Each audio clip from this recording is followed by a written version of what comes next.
welcome everybody to a SaltyChillersEntertainment podcast. This is Hero Darkness. This is Switch Numbers. Valentine. And today we tried a new intro just to try something a little different. Let us know what your thoughts are on the comment section below. And yes, tonight we are aware that Salt Logic is not with us. He has things going on where he's decided that right now is not a good time for him to be in this podcast, but he will be joining back with us as soon as he can in the next week or so. And this week we're talking about something unique in that I know I have interest in, along with Valentine and also along with Rich Numbers here, about space and traveling in manned missions to Mars. Recently, a company called SpaceX, founded by Elon Musk, I'm saying his name right, recently launched a shuttle or a rocket into space carrying supplies for their mission to Mars. And so, what are your guys' thoughts about that in particular?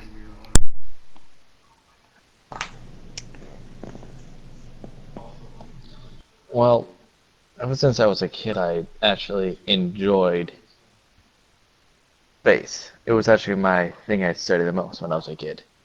I watched all the videos I could find, I did all the research, so I think it's something cool how we're going from a mission to the moon now to a mission of getting people to Mars.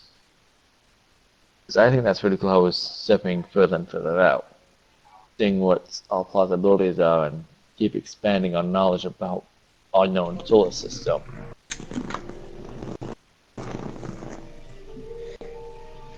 I'm pretty excited about it. I think that space and travel has always interested, it's always been interesting to me.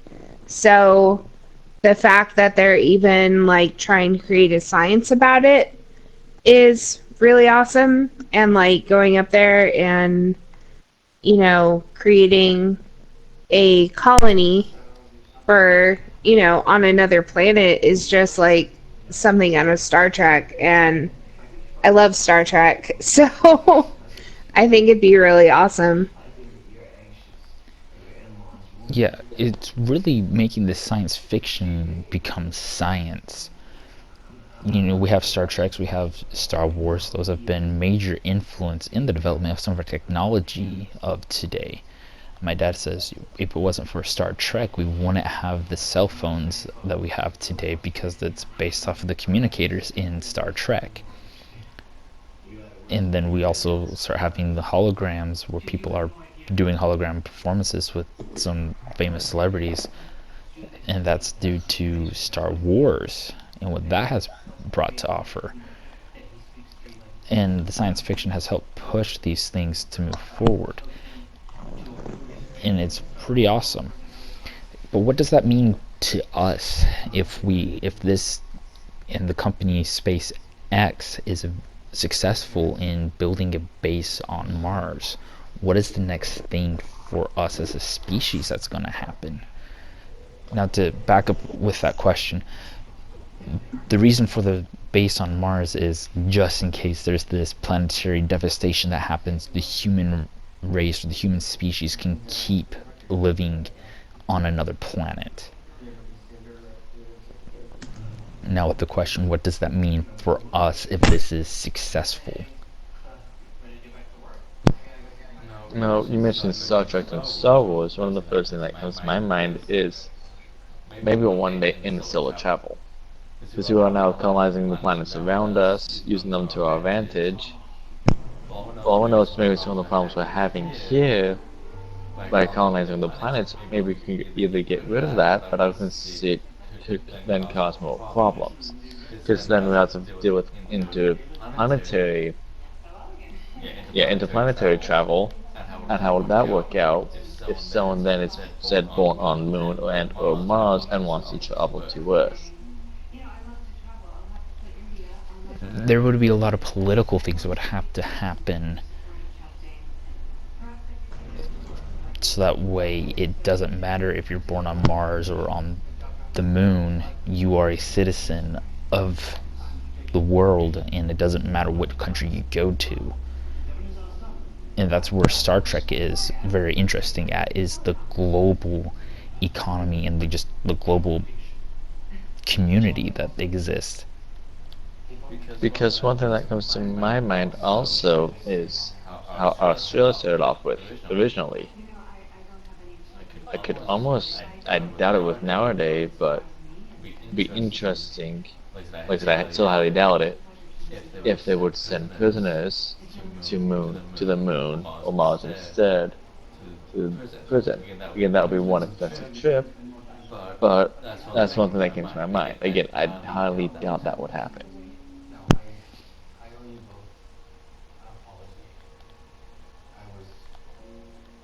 And that would be interesting, but times are different. I don't know if they'll do something similar. It would just depend on the state and where things are at and what's happening. What are Val's thoughts on this?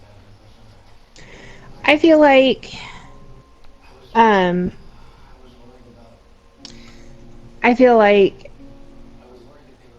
interstellar travel would have to happen when we have more united as a world for that kind of endeavor.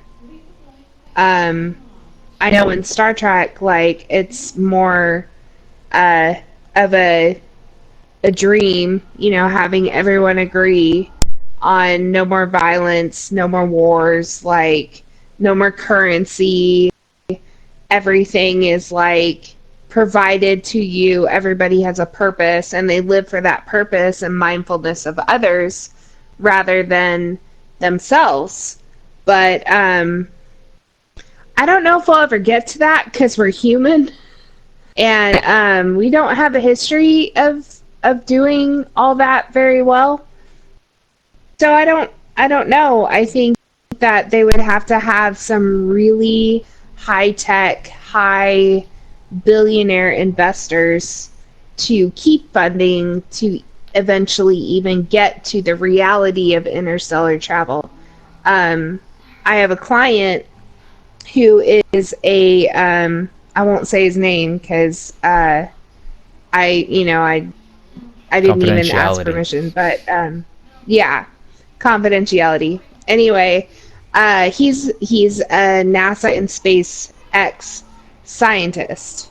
He lives here because the cost of living where I live is so low that he can live very well here, but he commutes to Florida about twice a month to test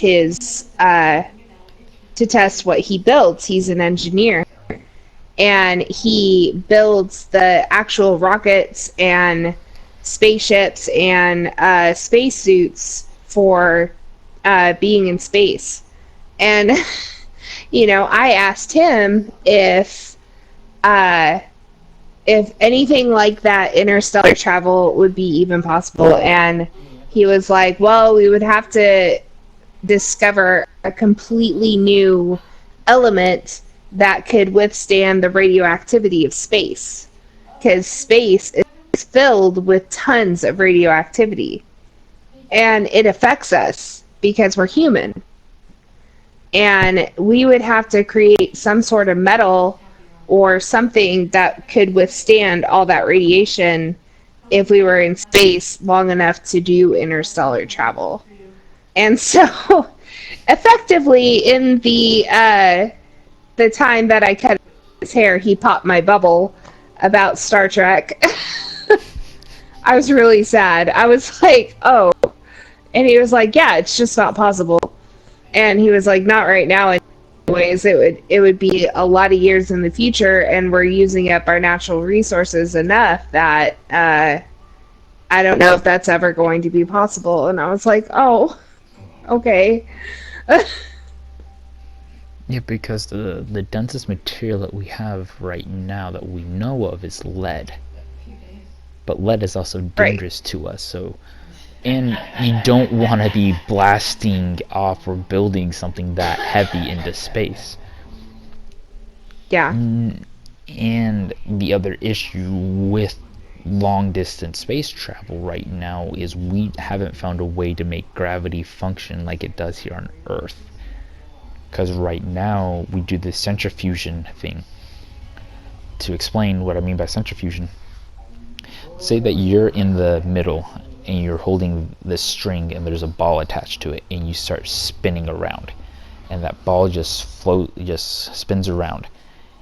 You as the passenger, you're on that ball, and because of the force that's being generated from the center, you are now stuck onto that ball, and now we have artificial gravity right there. But that's not always the best way or the most efficient way, because you're pressed up against that. Yes, you have gravity in that it's helpful for you and your bones and the density in your bones and just you overall. But it's not practical, and that's an issue that we face right now. And currently, with our tech that we have, it's projected to take 6 months from Earth to Mars. Now that's not a long travel, but that's half a year that you're in space just to reach Mars. Right. And we talked about that. And my thoughts, what would it do to us as a species? There's a lot of political things that has to happen, as we discussed, and just being able to make it a reality and having the technology get there where it's possible to make that trip in a short amount of time. But this science isn't there yet for that to be a thing, and so it's still a dream, but we can make it reality. But the technology there and warp speed is impossible right now.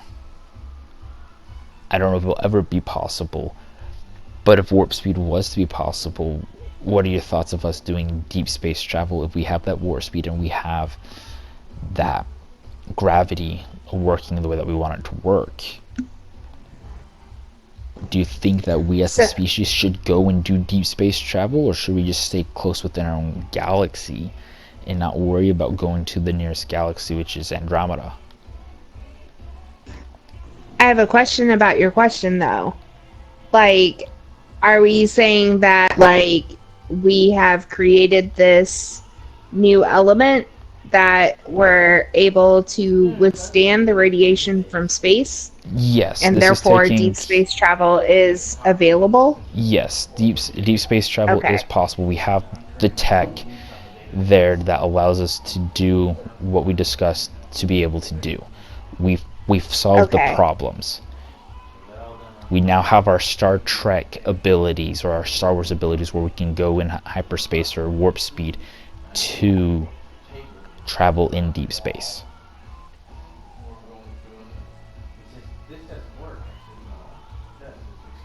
I would be on board with that. Like, I have been watching Star Trek since my dad showed it to me, and he would watch the classic episodes, and then he would watch TNG, and then we would watch like Voyager, and we were like, that was our thing in our family, was watching Star Trek together in the evening.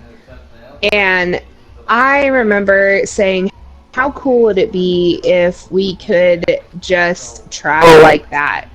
If we could just go into the next galaxy and discover what's out there. Like, are there actual aliens? Like, are there other species? It's hard to say that we're the only living organisms when there's so many billions of other galaxies out there. And I wonder if they're like us, or if they're different, or if the planets are different. Like, I would go for that reason alone. Now, to add some insight, I believe it's the Hubble telescope. The scientists in like Australia, I'll need to double check the source. I know it's a CNN article, but if I remember correctly, it states that there are a trillion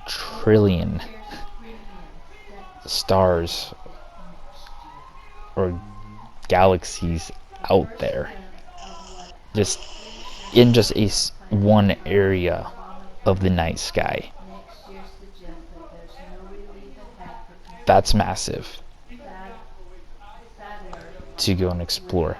And my understanding, Val, is that you want to say yes, don't say here in the Milky Way, let's go to Andromeda, let's go to these other areas and have these deep space exploration and colonize or go and create outposts in these various locations. What are your thoughts on that, Rich? Is that a thing that we should do, or should we just worry about our little pocket of our universe? Interstellar travel would be pretty cool, but I think right now that's what I would consider almost out of the picture. We should focus on our little pocket and understanding our pocket. If you feel like exploring that said section, with our current technology, it would take thousands of years to get there. So if you're really that curious to create a spaceship, guaranteed to probably affect with the radiation of space, because the metals that we have, you send them out with supplies and trees and stuff that approach gravity we have to the next closest galaxy or solar system and wish them luck and see what happens. So you're saying, yeah, go for it in the current state, but what if the state allows us to do it with the protection and we can have the faster than light speed travel? It would be hard to say. That is a judgment call that would be difficult to decide. Like, I would be down for it since I love space. I wouldn't mind doing that.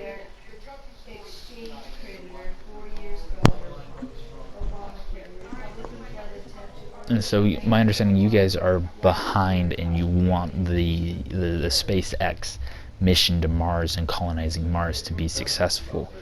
Now this does raise some questions. How can we sustain ourselves on Mars? Because right now we don't know if we can plant and harvest on Mars.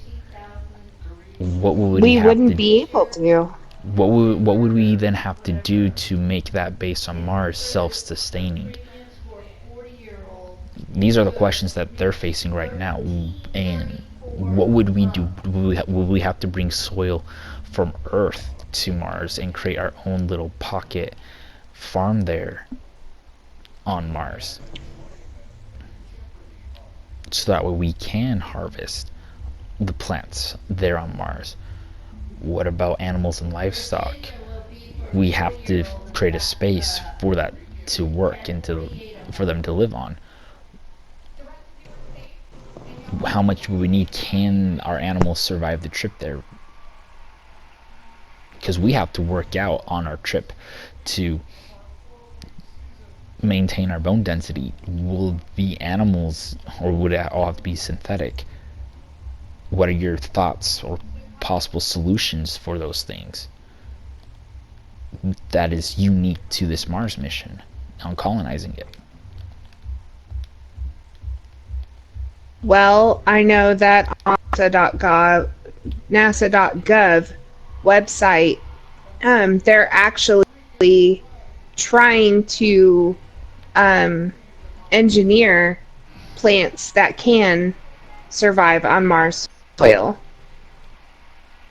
So they're working on that right now.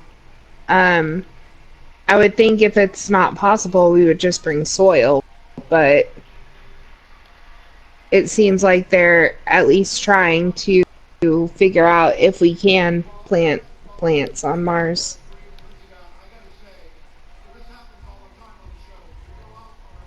Okay.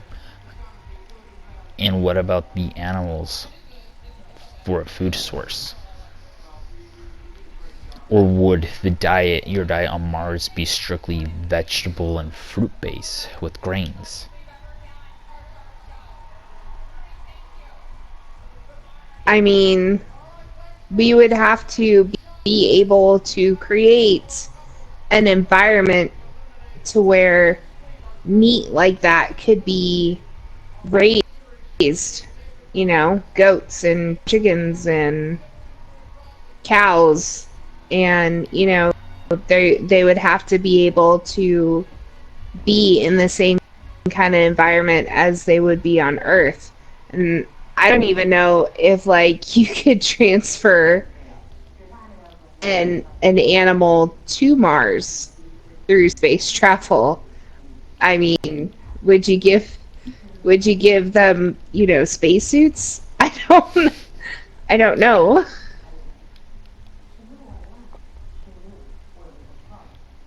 But we do have the science and technology to add certain proteins and vitamins that we're missing when we decide to be on a 100% plant-based diet.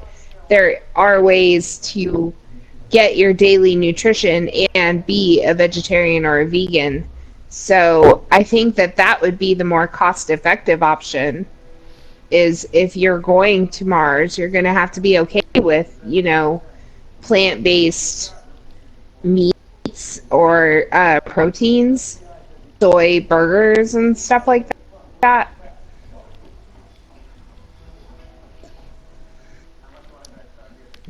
Yeah. Rich, what are your thoughts? Would, right, with our current tech right now, would you consider maybe potentially cloning the animals there, and you take the DNA and you clone and you grow the animals there on the planet and see if they can't survive on that planet and hopefully have that source of meat? Or would it be, or just be able to have the sources for the vitamins and such that we get from the milk from some of the animals and for the cheese? Or will it have to become a strictly plant-based diet? Well, going and cloning would be something interesting because then it can see over long term, since some animals have short lifespan. What would affect people long term on that planet? To see if then colonize would be a good idea. Because that's one good thing about, okay, let's take some sheep over there, or some cows, or pigs, or frogs, or spiders, whatever you want to bring over there. So, well, mice is probably a good idea since they have a very short lifespan. And see what 5 or 6 generations of what happened to mice 5 or 6 generations down the road living on Mars or on the moon. Because that could show us what could potentially happen to humans 5 or 6 generations down the road. Again, it might have to be longer, but it was just that was the first time they came to my mind. So you're saying use the animals more as a way to see what could potentially happen for generations on generations on the planet. Yes.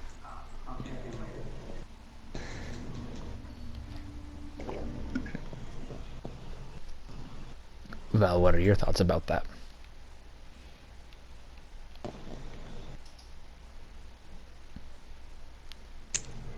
Can you repeat what did you ask a question? Sorry. Yeah, based off of what Rich was talking about, taking the animals or mice to see what happens being exposed to space and being in that environment for 2-3 generations. I mean, I just don't know how it wouldn't be too expensive to do that. We could try with rats, or like we've sent a monkey into space, like doing a monkey. I mean, but animals, I mean, I just don't see how that's cost effective. You would have to be able to put them at least in like a stasis, or have an environment on the ship that they would be able to thrive for 6 months on, and be able to transplant them into an Earth-like environment since they are Earth-like creatures on Mars.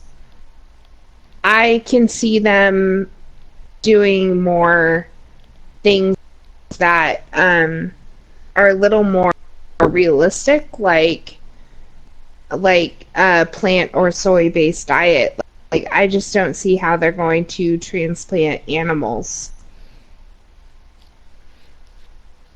Yeah, that because of current technology, it's not feasible. It's not worth it. So the astronauts, the explorers, would have to be okay with that type of diet.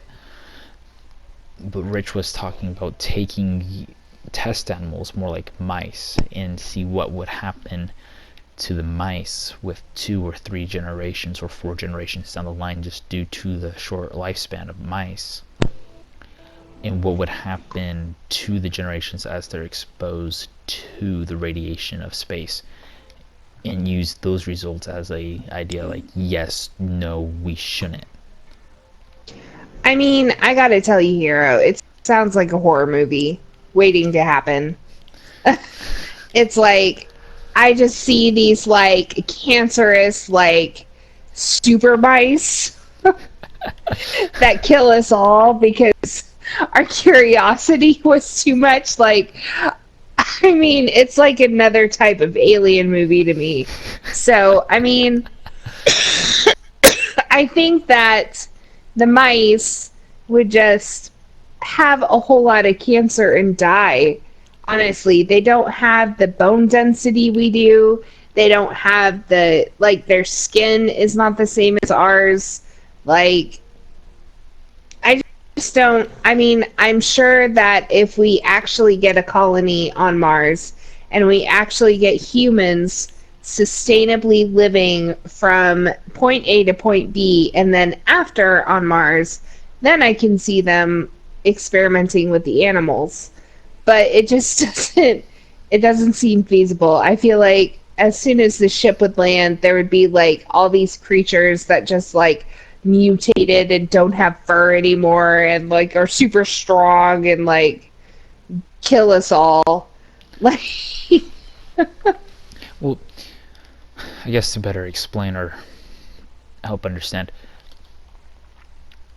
animals are used to test various things, whether it's a drug or a new biomedical instrument, to see how it goes, and mice are commonly used to see the effects that happen on mice and the potential effects that it can have on humans.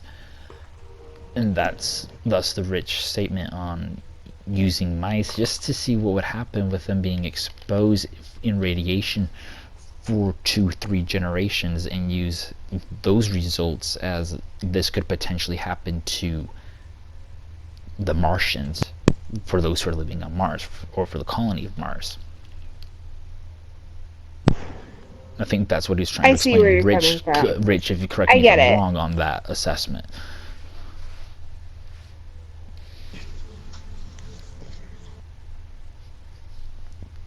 So, I think that's what he was saying. And so, would you be behind seeing if that's colonizing Mars? Awesome idea, but is it practical? Is it safe long term? So you mean like packing up the rats, sending them to Mars, seeing if they survive, and then us going over?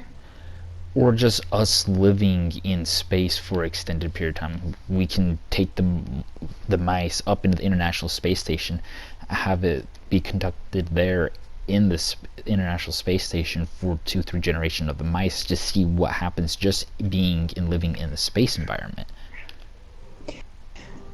Again, I would say ideally, yes. Like I would be behind that. But at the same time, like, you know, my source is my client, and my client said like there's no way we could do that with the radiation in space. And then I looked up radiation in space, and it's a lot more serious than just like going up there for a year. And astronauts that have radiation poisoning just from being up on our different stations up in space orbiting Earth. So, I mean, I don't know if it would ever be feasible unless we found that thing that would protect us from the radiation and the rats. Like, because we're all animals. So it would all affect us in one way or another. So yeah, I would be behind it, but I don't see how it would be realistic. So it seems like that SpaceX may be too ambitious right now on going ahead and doing this because the tech isn't there, but the science is. Right. Like, it's not like he said that we could never do it. He just said we don't have the elements right now to do it. Like, there's no way we can protect ourselves from the radiation that's going to happen. So even if we made it to Mars in 6 months and, we're able to be on Mars, wouldn't the radiation affect us anyways unless we had a foolproof, like, element that we could create a metal out of that would protect us from it? Yeah, and therein lies the problem, and therein lies hopefully to find the solution. So yes, this is Yes. a fascinating discussion, and I think we're hitting dead ends right now because we aren't there with NASA or with SpaceX and knowing what they know to make this possible. Now doing a Oh, I manned totally mission to think Mars, there are like 5 bald men underground that are like that have all the answers. Like, I'm sure there's one secret organization within the government that yeah, they're pursuing this. because to me I think it would be cool to see this happen, but at the same time right now it may not happen in the next decade, it may not happen in 2030, it may not even happen until 2040. We don't know, we don't have enough information. We have to wait and see what SpaceX does, but they've been successful launching Tesla into space, so there's progress somewhere. There is progress. You just got to see the long-term effects of radiation poisoning on astronauts. I mean, the science is there. A lot of them develop cancer and eventually, succumb to that cancer. It's just sad. Some people I think are fine, but it's just like I just don't see how we can combat that unless we find an element within our planet that helps deter radiation. Yeah. I just know what helps us on Earth is that magnetic field that we have, if I remember correctly. The magnetic field we have around the Earth helps with all the dangerous space weather, to put it Right. simply. So unless we can Does find a way to... Mars have that same thing? I don't... It lost its atmosphere. So I think it lost its magnetic field also. Mars does have an atmosphere, but it's not as strong as Earth, because they do talk about when the rover that they're launching lands on Mars, it has a short window to decelerate and to land properly. So there is an atmosphere, but it's probably a thinner atmosphere, so that that magnetic field won't be as strong, and so we are going to be exposed at a higher rate to the space weather.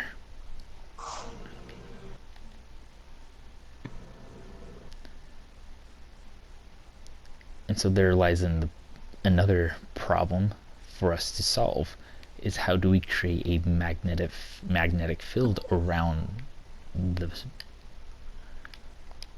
the base that we're going to be on. We would have to be able to construct a magnetic field. more answers, more questions we don't have the answer to. We don't have the, at least we don't know how to do such things. So I'm coming to the conclusion this stuff is amazing, and one day it's possible, but where we stand with our technology, it's limiting us, even though we've been seeing amazing technological advancements over the past 5 years, past 10 years. But due to all, we gotta keep making breakthroughs in technology to keep moving forward, to achieve this goal that we have.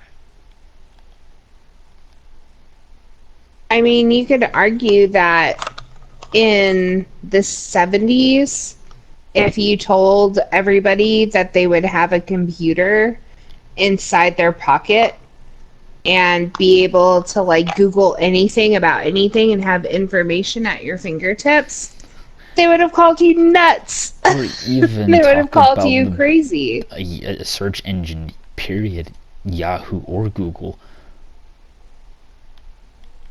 Yeah. And in more recently in the 90s, if you had said, "Hey, you're going to have this little like touch screen in your pocket and touch screens are going to be everywhere and even gas stations are going to have LCD screens inside the pumps to show you commercials," they would have said you were nuts. So, I mean, anything can happen within a couple of decades. Who knows? We might discover this element that protects us from radiation. You never know. And that's where the ambition comes from, to make this possible, because without the ambition it's not going to happen. Without the dream or the goal, it's not going to happen. I think that's where SpaceX is at, where they're able to have it and they're making this dream become reality. So they said, yes, here it is, now we're going to worry about the steps.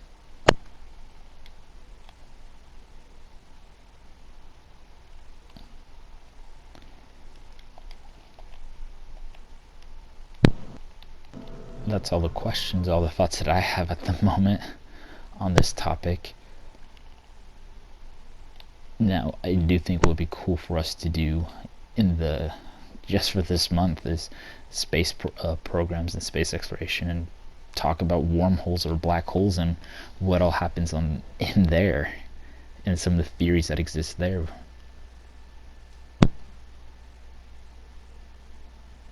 And do that discussion another time.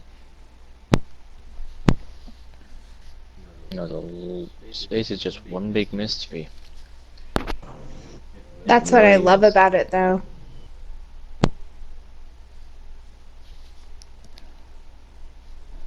Do any of you have any concluding thoughts or questions that you want to ask?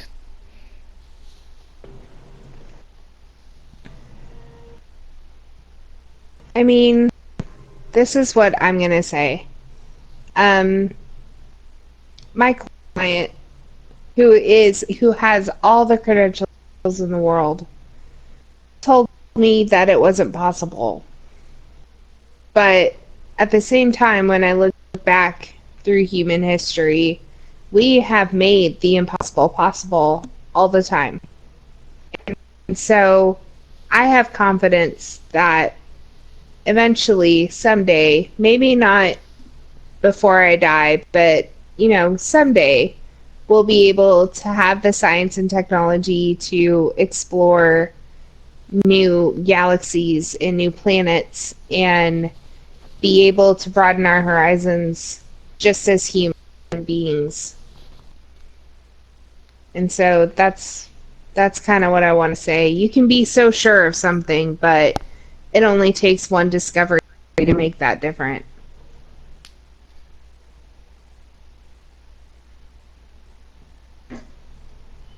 Rich, do you have any thoughts? Final thoughts? Not really. It's like I said, space is just one big mystery, and I love trying to figure out how to solve puzzles. That's one big puzzle, one big thing to figure out. Yep, there's always something to figure out, and my thoughts right before we wrap this up is right now it's not possible, but that doesn't mean it's impossible.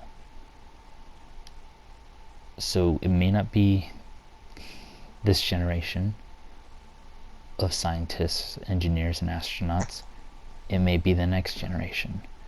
But we build upon and stand upon the shoulders of giants of the generations that has come before us. And we build upon the success of them. And not we learn from the failures of them. And if the colony on Mars is successful now, or when it happens and when they want it to happen, it will be successful one day. It's just key and persistence, and success comes from, as Churchill once stated, going from failure to failure without losing enthusiasm.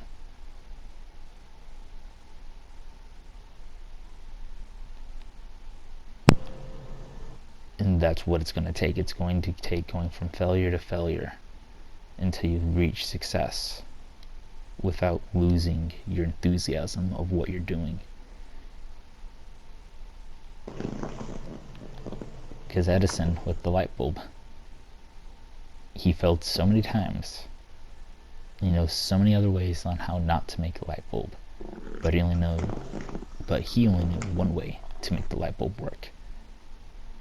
And look what we have now. And I feel that's where we're at right now with our space exploration to Mars.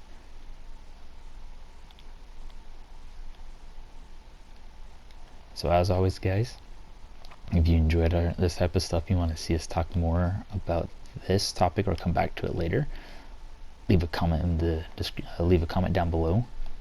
And if you enjoyed this video and discussion, hit that like button, and don't forget to hit that subscribe button.